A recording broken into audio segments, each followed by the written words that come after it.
Hi everyone and a very warm welcome to NEET Now आपकी NCERT destination. बात करें chapter 8 from class 11 cell की, और उसमें आज हम देखने जा रहे हैं cytoskeleton. Now what do you understand by cytoskeleton? Cyto cell, skeleton तो हमको पता है, एक आइडिया है, अगर हिंदी में कहा जाए तो ढांचा। सो ये सेल का जो ढांचा है ये क्या है? हम लोगों ने बहुत सारे ऑर्गेनल्स देख लिए, माइटोकॉन्ड्रिया देखा, राइबोसोम्स देखे, गोल्गी बॉडी अपैरेटस देख लिया। अब ये साइटोस्केलेटन क्या है, इसकी तो बारे में हमने कभी डिस्कस ही नहीं किया।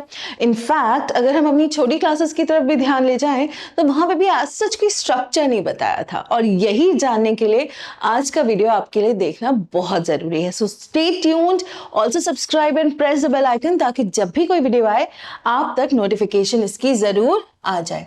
सो when we talk about cytoskeleton, cytoskeleton जैसे कि शब्द, ठीक है, मैंने आपको पहले भी कहा साइटोस्केलेटन, है ना। अब साइटो से मीनिंग हमको पता है, साइटो मीनिंग क्या है आपका? Cyto meaning cell. स्केलेटन के लिए मैंने जो हिंदी वर्ड कहा ढांचा, यानी जैसे अगर हम अपने स्केलेटन की बात करें तो we know that is made up of bones and ligaments, cartilages, right. अब इनका स्केलेटन किससे बना है? एक छोटा सा सेल है, ठीक है, उसके अंदर ऑब्वियसली बोन्स जैसे स्ट्रक्चर तो नहीं होंगे, बट हाँ रिजिडिटी प्रोवाइड करना जरूरी है। चाहे आपका प्लांट सेल हो, चाहे आपका एनिमल सेल हो, कहीं ना कहीं ये बहुत जरूरी हो जाता है कि उसको एक अपना शेप जो है वो मेंटेन करना है। हालांकि प्लांट सेल में सेल वॉल जो है वो काफी हेल्पफुल है, बट कहीं ना कहीं सेल के अंदर कंटेंट्स भी कुछ होते हैं जो इसको मैनेज करने में हमारी हेल्प करते हैं। So let us talk about them. Cytoskeleton, an elaborate network of filamentous proteinaceous structures consisting of microtubules, microfilaments and intermediate filaments present in the cytoplasm is collectively called or referred to as the cytoskeleton. क्या कह रहे हैं? तीन चार चीजें समझिएगा। पहले तो इन्होंने क्या कहा है? Network of filamentous. फिलामेंटस मैंने आपको पहले भी कई बार बताया है कि जो फिलामेंटस का मीनिंग है वो है थ्रेड लाइक, है ना, जिसको हम फिलामेंट कहते हैं, थ्रेड लाइक स्ट्रक्चर।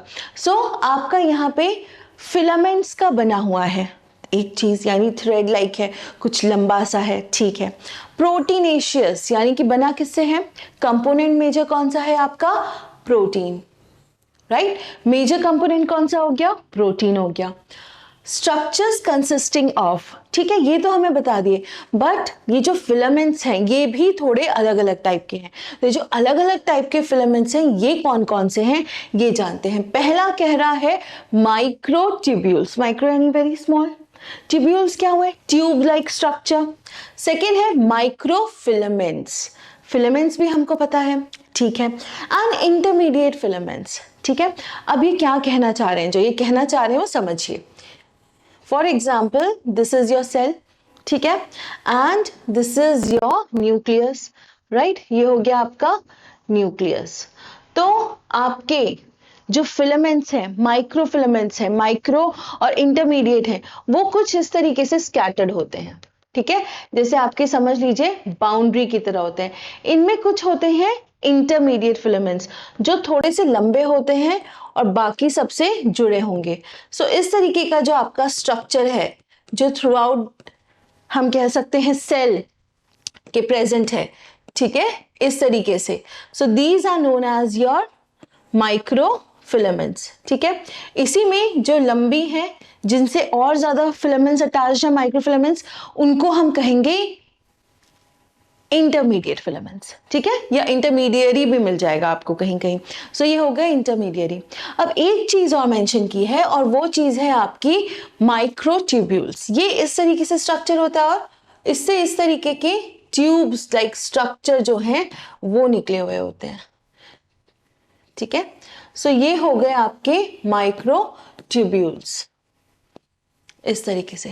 सो साइटोस्केलेटन में तीन चीजें याद रखनी है, microfilaments, intermediate filaments and your microtubules. Now just imagine एक सेल है जो ऑलरेडी माइक्रोस्कोपिक है, हाँ, उसमें भी बहुत सारी चीजें हैं जो बहुत माइन्यूट है। ऑब्वियसली ये आपको बिना स्टेन किए या इस तरीके से नहीं दिखेंगी, हाँ, दे विल बी, साइटोप्लाज्म जो है आपका पूरी तरह इसमें फैला हुआ होगा। साइटोप्लाज्म में भी आपकी ये सारी चीजें मिलेंगी आपको। साइटोप्लाज्म एक्चुअली देखा जाए तो साइटोप्लाज्म क्या है? साइटोप्लाज्म एक मैट्रिक्स की तरह है जिसमें सारी चीजें आपकी एम्बेडेड है ना।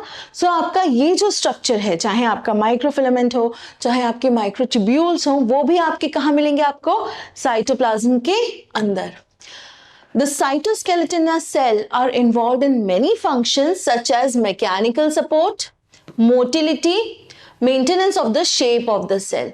Basically, अगर कोई चीज है, फॉर एग्जाम्पल आपने देखा होगा कि कोई भी अगर रैंडम चीज को जो थोड़ी सी जेली लाइक है या जो थोड़ा सा फ्लो कर सकती है, उसको अगर हम देखें ध्यान से तो उसको जिस शेप में रखेंगे आप उस शेप की हो जाएगी वो।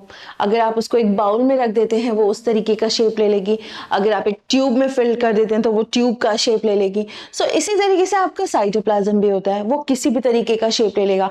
बेस्ट एग्जाम्पल है अमीबा, जिसका कोई शेप ही नहीं है, यूनिसेलुलर प्रोटिस्टन, है ना। बट क्या बात है कि हमें सेल का एक शेप मेंटेन कराना है, specially when it comes to higher organism. अब वो शेप, अब वो सेल जो है वो कैसे मेंटेन होगा? जब उसके अंदर कोई चीज ऐसी ढांचा होगी जो एक पर्टिकुलर अपना शेप लेके बैठी होगी। अगर मैं बात करूं यहाँ पे ये जो आपके माइक्रोफिलामेंट्स है, ठीक है, इंटरमीडिएट फिलामेंट्स है, they are providing a structure, outline. जैसे जैसे हम लोग बचपन में अगर कुछ भी एक फ्लावर भी बनाते थे, ठीक है, तो अगर हम इसको कलर भी कर देते थे फिर हम एक ब्लैक स्केच पेन से उसकी आउटलाइन बनाते थे, उसी तरीके से एक आउटलाइन है कि ये तो मिनिमम शेप होना ही होना है, ठीक है। सो एक शेप, एक सेल का जो शेप है उसको देने में ये बहुत ज्यादा हेल्प करता है। क्या हेल्प करता है? साइटोस्केलेटन किससे बना हुआ है? माइक्रोफिलामेंट, इंटरमीडिएट फिलामेंट, माइक्रोट्यूब्यूल, तीन चीजों से, ठीक है। आगे क्या कह रहे हैं? Mechanical support. ऑब्वियसली कोई भी चीज अगर ऐसी है जो आपका एक शेप बना रही है तो it has to be strong, वो कहीं ना कहीं काफी ज्यादा ताकत वाली होगी, उसमें थोड़ी सी स्ट्रेंथ होगी। सो उसको ये मैकेनिकल सपोर्ट जो है वो भी उसको वहां से मिलेगा, ठीक। नाउ मोटिलिटी, मोटिलिटी मतलब एबल टू मूव। अब ऐसा नहीं होगा कि अगर आपका स्ट्रक्चर है तो वो आपको रोक देगा, वो आपको मूवमेंट में भी हेल्प करेगा। अब यहाँ पे दो चीज, मूवमेंट में भी हेल्प करेगा, शेप भी मेंटेन करेगा, यानी वो इस तरीके से मूव करेगा कि आपका शेप मेंटेन रहे और वो मोबाइल भी रहे। क्योंकि ऐसा ना हो कि अमीबा की तरह सीडोपोडिया बाहर आ गए, है ना, वो नहीं होगा। तो यहाँ पे क्या है? आपका एक स्ट्रक्चर, एक शेप बन रहा है, आपको सपोर्ट मिल रहा है उससे, और उसी से आपकी मोटिलिटी यानी कि आपका जो मूवमेंट है, मोबाइल जो है आप, वो भी इसी की वजह से हो पा रहा है, ठीक है। So this is all about your cytoskeleton. छोटा सा टॉपिक है। कंपोनेंट्स याद रखिए, तीन है, microfilaments, intermediate filaments and microtubules. जो फिर फंक्शंस की बात की जाए वो भी तीन है, मैकेनिकल सपोर्ट, मोबिलिटी या मोटिलिटी, एंड नेक्स्ट लास्ट वाला कौन सा है कि जो आपका एक proper shape of the cell है, मेंटेनेंस जो है उसकी, उसके, ठीक है। छोटा सा टॉपिक है, दो मेजर पॉइंट्स है जो आपने याद रखने हैं। आई होप डायग्राम के जैसे थोड़ा और ज्यादा इजी हो जाएंगे और ज्यादा आप याद रख पाएंगे, ठीक है। With this we end cytoskeleton. Next topic जो होगा वो होगा आपका cilia and flagella, which will see soon. अब क्या करना है? अब खोलिए एनसीईआरटी। आज का ये वाला टॉपिक तो बहुत ही छोटा था, तो हम एक काम कर सकते हैं, हम पिछला कोई एक टॉपिक जैसे कि आपका प्लास्टिड्स हो गया उसको रिवाइज करके देखते हैं आप कितने क्वेश्चन सॉल्व कर सकते हैं, या फिर जस्ट ओरली या माइंड में ध्यान रखने की कोशिश करिए कि आप क्या इस चीज को समझ पा रहे हैं या फिर आपको ये चीजें रिकॉल हो रही हैं, है ना। रट्टा मारोगे तो भूल जाओगे, बट समझा होगा कहाँ क्या प्लेसमेंट होती है, अमाइलोप्लास्ट क्या है ना, क्रोमोप्लास्ट क्या है। अगर समझा है तो याद आ जाएगा, अगर नहीं समझा है तो भूल जाओगे। दैट इज ट्रू, है ना। नहीं याद आ रहा है, एक बार वीडियो देख के फिर से कोशिश करो, ठीक है।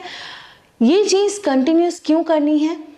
ये चीज एक तरीके से स्पाइरल जो है ना, होता क्या है, हम लोगों को कोई चीज पता चलती है या हम लोग को कोई वो हम मेमोरी में याद रख के चलो हाँ कर लेंगे, उसमें गोल गोल घूमते हैं। गोल गोल घूमना नहीं है, उसको आगे एब्जॉर्ब करके बढ़ना है।